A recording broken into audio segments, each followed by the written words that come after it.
سلام، آرشام امیدوار هستم و این اولین ویدیو منه. آقا شما امکان داره که مثلا هر کی، خب بالاخره برای هر کس پیش میاد، گذرواژتون رو فراموش میکنید، دلتون میخواد دستگاهتون رو ریست کنید، یعنی چاره به جز این ندارید.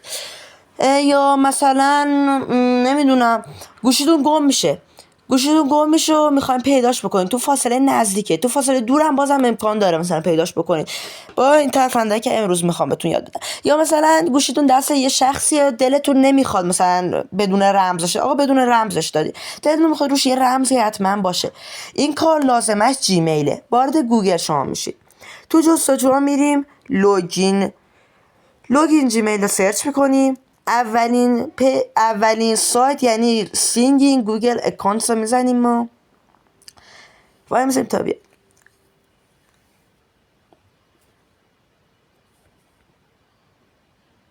از نوار بالا ما گزینه امنیت رو انتخاب میکنیم، میایم پایین. شما نباید مدیریت همه دستگاه رو بزنید، یافتن دستگاه گم شده رو باید بزنیم.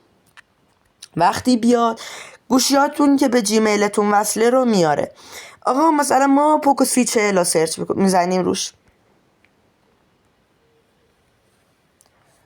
3 تا گزینه برای ما میاره اون پایین به صورت سبز: پخش صدا، ایمن کردن دستگاه، پاک کردن داده‌های دستگاه.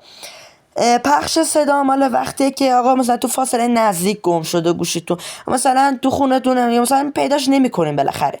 ایمن کردن دستگاه مال وقتیه که گوشیتون دست غریبه است و دلتون میخواد مثلا روش رمز باشه. پاک کردن داده‌های دستگاه مال وقتی که گوشیتون فراموش میشه گذرواژش.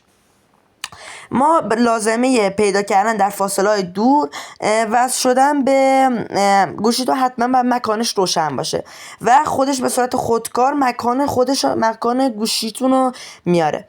تا یه ویدیو دیگه شما رو به خدای بزرگ میسپارم.